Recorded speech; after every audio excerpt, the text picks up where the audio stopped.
Il y a une règle que j'ai apprise dans la rue qui m'a littéralement sauvé la vie. Pourquoi je te parle de ça? Parce que moi, j'ai eu un passé qui était assez compliqué, tu vois, on peut le dire.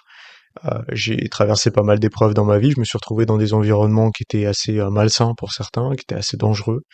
Et j'ai évolué pendant une période de ma vie, pendant quelques années, dans la rue. Alors, je n'y vivais pas, dans le sens où je dormais pas dehors, mais j'y traînais et j'y faisais certaines choses.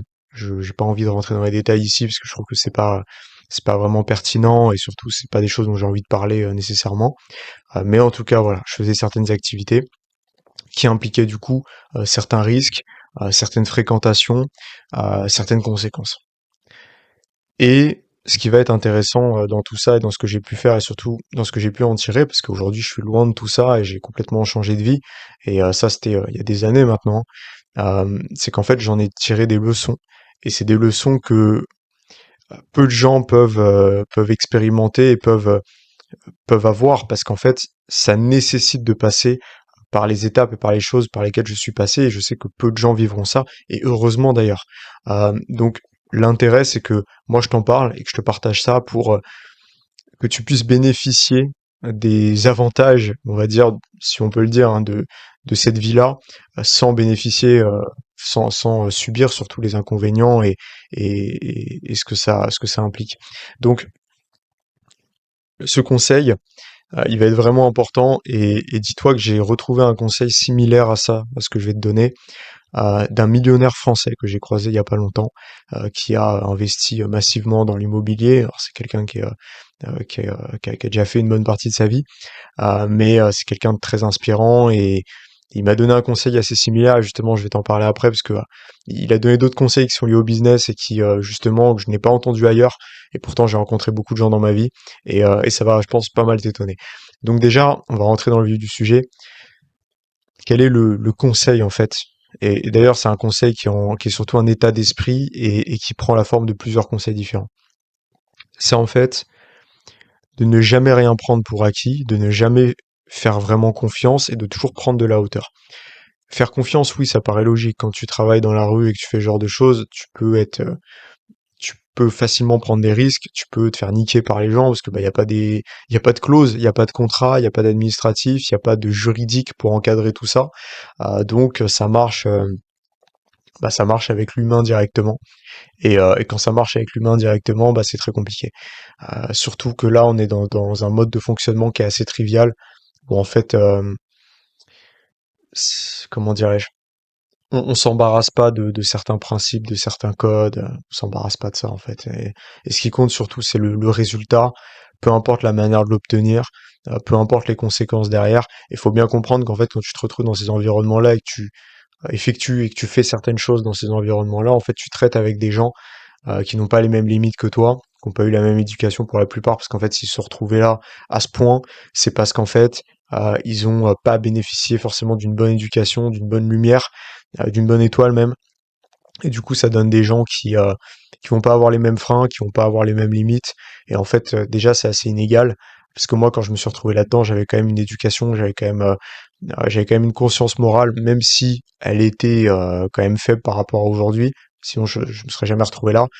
Mais j'avais quand même un minimum qui faisait que je restais droit et carré, malgré tout, malgré ce que je faisais, et que je gardais des principes comme la justice, c'est-à-dire que j'ai jamais fait de mal à quelqu'un qui ne le méritait pas, j'ai jamais fait de mal gratuitement, et j'ai toujours gardé une certaine morale, même si ça reste immoral dans l'ensemble ce que je faisais.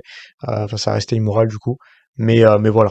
Même malgré ça, j'ai toujours fait en sorte de garder une éthique, et c'est quelque chose que j'ai peu observé. Il y a peu de gens qui ont cette éthique-là, ou alors peut-être sur certaines choses, mais c'est des trucs à la con comme c'est c'est pas à la con quand t'es dans cet environnement-là, mais je veux dire d'un point de vue moral, c'est pas non plus le truc le plus élevé, mais c'est des trucs comme ouais, on balance pas, on on trahit pas, et encore la plupart trahissent, hein, c'est un mythe, ça, le truc que tu vas voir dans les tu sais, dans les films, enfin alors dans les films oui, mais surtout dans les chansons de rap, dans tout ça, en mode ouais, nous on balance pas, on trahit pas un frère, blablabla. C'est des conneries tout ça, c'est des conneries. Moi je l'ai vu, la plupart c'est des énormes fils de pute qui sont prêts à tout pour plus d'argent, et je l'ai vu, Et des histoires de fous à hauteur de centaines de milliers d'euros. Tu t'imagines même pas ce que les gens sont prêts à faire pour ça, et même pour beaucoup moins, même pour beaucoup moins. Donc non, non, je peux te dire que les principes, il y en a peu. J'ai quand même rencontré des gens qui en avaient, mais c'était rare. Et en général, c'était des gens justement qui avaient eu une éducation. C'était des mecs plus malins que les autres. Donc bon, d'ailleurs, souvent qui réussissaient mieux, mais des fois les principes moraux dans ce genre de business, justement, ça t'empêche d'aller très loin parce qu'en fait, tu vas avoir des limites que d'autres n'ont pas. Alors, il y en a, ils en ont rien à foutre de trahir pour arriver à leur fin, et donc du coup, forcément, ils iront plus vite que les autres. Alors, il y aura des conséquences, hein, mais euh, mais ils iront plus vite. Et d'ailleurs, les conséquences sont lourdes. Tu les payes. Les conséquences, c'est la mort, hein, souvent.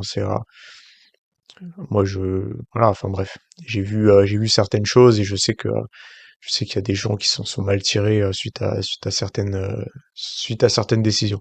Donc voilà, c'est dur, et justement ça m'a appris à prendre de la hauteur, à prendre du recul. En fait, quand je dis prendre du recul, c'est pas juste sur le fait de faire confiance ou non, c'est beaucoup plus profond que ça. C'est qu'en fait, en général, quand tu vas te retrouver dans des situations dans ta vie, tu vas être pris dans l'instant et tu vas être pris dans la situation. Surtout quand il y a du stress. Le milieu de la rue, c'est un milieu où il y a beaucoup de stress. C'est un milieu où il y a beaucoup de stress parce qu'il y a des enjeux, parce il y a, il y a des gens dangereux aussi. Et donc, en fait, en général, t'arrives pas facilement au début à prendre de la hauteur, et t'es vite dans le feu de l'action. En fait, le problème, c'est que quand t'es dans le feu de l'action, t'as une capacité d'analyse qui s'amoindrit. Et vu que ta capacité d'analyse, elle va s'amoindrir, tu vas prendre des mauvaises décisions, tu seras moins performant, et c'est là où tu vas faire des erreurs. Et en fait, les mecs que j'ai vus vraiment performer, réussir dans ce milieu-là, mais même aussi dans d'autres milieux, dans le business par exemple, ou dans d'autres choses, ou dans des milieux militaires, en tout cas des environnements où en fait il y a du stress et il y a besoin de prendre des décisions rapidement, c'est des gens qui arrivaient à prendre de la hauteur et du recul. Et surtout, c'est des gens qui ne prenaient rien pour acquis. Et en fait, c'est ça, quand on dit prendre de la hauteur, prendre du recul, c'est ne rien prendre pour acquis. C'est-à-dire que la situation que tu as devant tes yeux, elle n'existe pas. Il y a deux choses que tu vois pas forcément, et il faut que tu les vois rapidement, parce que sinon tu vas prendre une mauvaise décision. Euh, c'est ça, c'est le truc de base avec la confiance. C'est en fait, est-ce que tu décides de faire confiance naturellement à cette personne alors que tu la connais à peine, ou est-ce que tu vas commencer à te poser des questions sur, par exemple, son langage corporel, sa manière de parler, euh, le lieu, l'environnement, ce qui se passe autour, la façon de regarder, les questions que la personne va poser. Et en fait, quand tu commences à rentrer dans cette analyse-là, et que du coup tu prends rien pour acquis, et qu'en fait tu vas essayer de savoir, de comprendre, de chercher, et que tu vas être dans une posture d'analyse qui va être plutôt instinctive, hein. T'es pas en mode ah putain, il faut que je cherche machin. Non, c'est assez instinctif. Mais c'est juste en fait tu peux le faire parce que tu as pris du recul à ce moment-là, et que tu as fait un pas de côté et un pas d'arrière, en arrière même, pour analyser les choses. Moi, je sais que ça m'a sauvé la vie. Ça m'a sauvé la vie quand je t'ai dit ça, quand je mets ça dans le titre et quand je dis ça au début de la vidéo, c'est pas une métaphore, hein. Ça m'a vraiment sauvé la vie. J'ai eu des situations où je me suis retrouvé, des fois, je me rappelle une fois, j'étais seul avec un pote, les mecs qui étaient en face, c'était peut-être, putain, il devait être genre 6 ou 7. Et c'était pas c'était la mafia russe, tu vois, c'était pas des branleurs de cité qui sortaient de la chicha, tu vois. Donc en fait, moi j'ai eu des situations comme ça très compliquées. Je me suis retrouvé une fois avec ma copine de l'époque, avec un mec qui voulait me planter. J'ai eu des problèmes comme ça, en fait. Ça, c'est des situations où si jamais tu prends pas de recul, tu meurs. Tu meurs. Y a pas de, c'est pas genre ça va mal se passer. Non, tu meurs.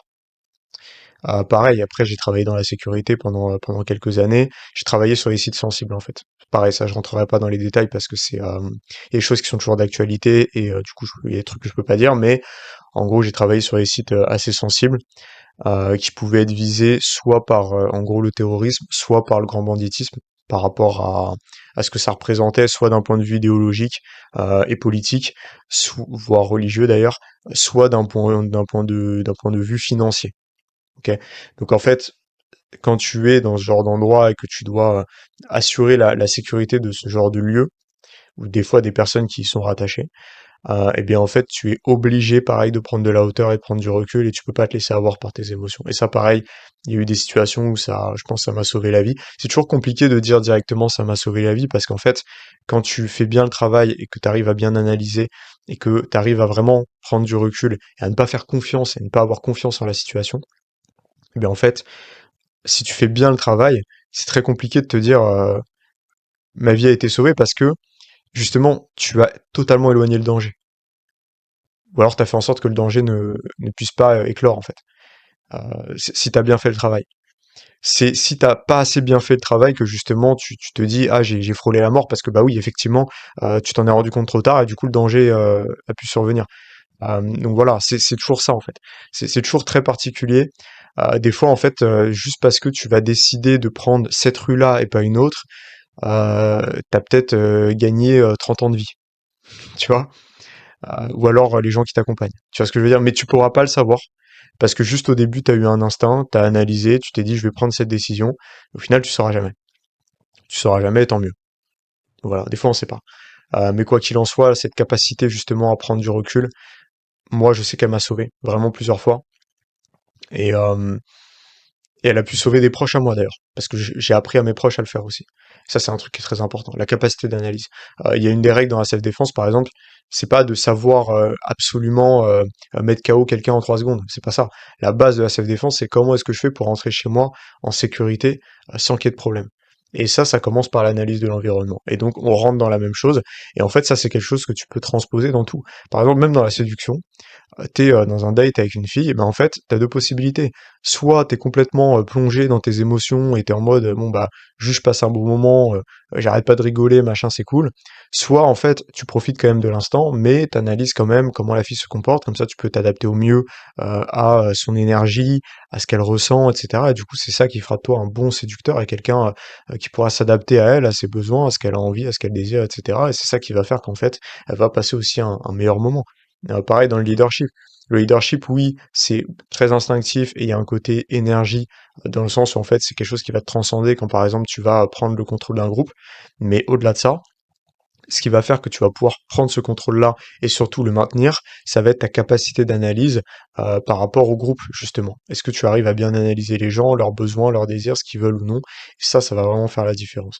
Donc voilà pour ce conseil. Je vais embrayer directement sur ce fameux conseil que m'a donné ce millionnaire. Alors je dis millionnaire, ça se trouve il est milliardaire le mec, j'en sais rien en fait. Mais en tout cas il est très fortuné. Et il m'a donné ce conseil qui m'a vraiment marqué. En fait il m'en a donné plusieurs. Euh, il m'a dit déjà, évite de parler un maximum, donc évite de parler de tes projets. Euh, Parce qu'il m'a dit qu'en fait lui il avait une règle d'or, c'est qu'après midi, le business n'existait plus. C'est-à-dire que le mec en gros ce qu'il m'expliquait c'est qu'en fait, passé midi, son business n'existe plus, ses affaires n'existent plus. Donc, en fait, tout ce qu'il fera en dehors de ça, donc dès qu'il sortira de chez lui, etc., qu'il parlera à des gens, il ne parlera pas de ça. Il ne parlera pas de ça. Jamais. Et pourquoi, en fait? Parce qu'en gros, il m'a expliqué que ainsi, il garde un contrôle. Et en fait, il a conscience d'un truc, et c'est un mec, on le surnomme la murène. C'est pas pour rien. C'est parce que c'est en fait, il reste tapis dans son rocher et dès qu'il a une opportunité, il jette dessus et le mec fait des ravages, quoi. Donc, il a eu ce surnom-là. Et en fait, c'est un mec qui connaît le vice, qui connaît le business, qui a de l'expérience, quoi. C'est un mec qui a roulé sa bosse. Et en fait, il m'expliquait que justement, tu sais jamais qui t'es en face de toi et surtout, les murs ont des oreilles, tu sais jamais qui peut entendre. Et en fait, tu dévoileras toujours l'information de trop, l'information que tu ne dois pas dévoiler. Et ça va avec le fait de prendre du recul, de la hauteur sur la situation, de pas juste être porté par le moment, mais de se dire qu'est-ce qui pourrait se passer si, et si, nan nan nan, qu'est-ce qui se passe autour de moi? C'est ce genre de questionnement qui te permet en fait de garder le contrôle et de faire attention. Et en fait, c'est hyper pertinent parce que je connais. Ah tiens, j'ai une anecdote comme ça, liée à la rue justement à l'époque où j'étais là-dedans. Moi, j'étais pas là à ce moment-là, mais c'était un mec que je connaissais indirectement et tout, et ça a eu des répercussions après par rapport à des trucs que moi je pouvais faire. En gros, c'était un mec, un débile. C'était un débile profond. C'était un mec qui voulait prouver, il voulait trop parler. Et dans ce milieu-là, faut jamais faire ça. C'est fatal. Donc il parlait trop, il parlait trop. À un moment, il se retrouve dans une soirée, dans une cité dans le 93, je dirais pas où. Il se retrouve dans une soirée et il y a des mecs qu'il connaît pas, notamment un mec en particulier qui sortait de prison à ce moment-là. Et lui il commence à parler, il dit ouais je fais tant, nanana, parce que le mec vendait en gros. Il dit ouais je fais tant, machin, ça brasse et tout. Et il se vante, il continue, il arrête pas. Le mec il fait que ça, que ça, que ça. Sauf que faut savoir un truc, c'est que le mec c'est pas non plus, voilà, c'est pas Pablo Escobar quoi. Pas du tout. Donc c'est juste un... Et la preuve, c'est pour ça qu'il parlait autant d'ailleurs. Et sauf que le mec en face, c'est pas la bonne personne en fait. Et lui, il le sait pas du coup, parce qu'il réfléchit pas. Il est dans l'action, il prend pas de hauteur. Il parle, il parle, il parle. Et en fait, le mec juste il écoute. Et à la fin, il lui dit ah, tu parles beaucoup toi. Tu sais quoi, viens, on va discuter. Et en gros, alors, je me souviens plus des détails, c'était il y a des années, mais ce qui se passe, c'est qu'en gros, il l'emmène en bas du bâtiment et il lui met un énorme coup de pression. Il lui dit écoute, moi là j'étais en prison, là maintenant je suis revenu. Tu vends aux endroits en gros dans mes zones là où je vendais avant. Donc maintenant je vais reprendre ton renté, je vais reprendre tes affaires, tout ça. Et du coup j'ai fait le calcul, tu me dois tant. Et tu vas me les donner maintenant, sinon je vais t'arracher la tête. Et en gros, le mec il lui fait une grosse menace comme ça. Le mec s'est chié dessus évidemment l'autre. Et au final en fait ça a créé des grosses répercussions. Et en fait du coup juste par rapport à ça, t'as eu une espèce de guerre pendant plusieurs mois où en gros le mec il a voulu reprendre en gros le terrain en fait, plusieurs terrains sur une ville en particulier. Et je me rappelle, t'avais des mecs qui se sont retrouvés, ils ont dû partir à l'autre bout de la France alors qu'ils avaient leur famille et tout, ils ont dû se barrer à l'autre bout de la France pour pas se faire découper quoi. Juste parce qu'il y a un mec qui a trop ouvert sa gueule, et sinon ça serait jamais arrivé. Ou alors ça serait peut-être arrivé mais différemment, et les autres auraient pu gérer. Et juste parce que le mec a voulu trop parler, et lui à la fin il s'est pris je sais pas combien de baffes, je sais plus ce qui s'était passé, mais bon, après ça, il y a pas eu de conséquences non plus trop graves, mais c'est bien parti en vrille. Juste parce qu'il y a un mec qui a trop ouvert sa gueule. Et en fait tu sais jamais qui est autour de toi, donc le mieux c'est de pas parler, d'en dire le moins possible. Ou si tu parles, bah, c'est parce que tu es dans un vrai climat de confiance et que c'est des gens que tu connais vraiment et que tu sais que c'est safe et qu'il n'y a pas de souci. Donc voilà, son conseil c'était ça, c'était après-midi, il y a plus de business. Lui, le soir, quand il est au resto avec des potes, il ne parle pas de business, il parle pas de ses affaires, il parle pas de tout ça. Et notamment parce que lui, par exemple, donc ce mec-là, ce millionnaire, j'aime pas qualifier les gens comme ça, mais je peux pas, on va dire le Muren, voilà. Euh, Bah lui justement, en fait, son business, c'est des gros coups. Donc c'est des gros coups, donc il doit être le premier, il doit avoir l'opportunité avant les autres et surtout aligner les ronds avant les autres. Et donc en fait, quand on a des gros coups comme ça, on peut pas se permettre de trop en parler. Et surtout, il y a beaucoup de gens qui vont essayer de soutirer les informations pour pouvoir te devancer. Et il m'a raconté que par exemple, il y a dans le business, il y a certaines ethnies, comme par exemple, je crois qu'il m'avait parlé des Japonais. Ouais, c'était pas les Chinois, c'était les Japonais. Ils me disaient, par exemple, les Japonais, ce qu'ils vont faire, c'est qu'ils vont t'inviter au restaurant, ils vont te faire boire. Ils vont vraiment t'encourager à boire pour te soutirer des informations, etc. Et apparemment, c'est un truc qui se fait. Alors, moi, je l'ai pas expérimenté, je le sais pas. Je travaille pas avec les Japonais, mais il m'a expliqué ça. Donc, j'ai bien aimé l'anecdote. Et les mecs ont raison de faire ça. Les mecs ont raison, parce que si tu peux soutirer des informations à l'adversaire, faut le faire. Le business, c'est la guerre, hein. Le business, c'est la guerre. Donc, ça, c'est des vrais conseils d'intelligence sociale que je te donne. C'est des vrais conseils de stratégie sociale. C'est que tu dois absolument veiller à ce que ta parole euh, soit la plus restreinte possible quand tu ne connais pas l'environnement. Moi, par exemple, j'ai une règle d'or, c'est que quand je suis avec des gens que je connais pas, que je connais très peu, je parle pas, je me vante pas, je dis pas vraiment ce que je fais. Je dis ouais, bah, je suis entrepreneur, mais c'est tout. Je travaille à mon compte, voilà. Enfin, je vais pas détailler mes business, je vais pas dire combien je fais, je vais pas parler de tout ça. Je vais rester dans quelque chose d'assez vague. Alors déjà parce que j'ai horreur de transmettre de l'arrogance. J'ai pas envie de ça. Je sais que les gens ont de l'ego, je sais que les gens ont de la jalousie et qu'en fait c'est des choses qui peuvent stimuler la jalousie et c'est pas bon du tout. Et ça peut apporter beaucoup de problèmes. Donc c'est pour ça que je fais en sorte d'être assez discret et de rester vraiment humble. Même si bah là tu vois dans les vidéos je parle quand même pas mal de moi et des fois même je peux peut-être paraître un peu vantard. Je le fais parce que je sais que ça sert à un but. Ça te permet d'avoir de comprendre que je suis légitime aussi et d'avoir envie d'écouter mes conseils et donc ça va t'aider en définitive. C'est pour ça que je le fais. Mais dans la vraie vie, moi, je parle très peu.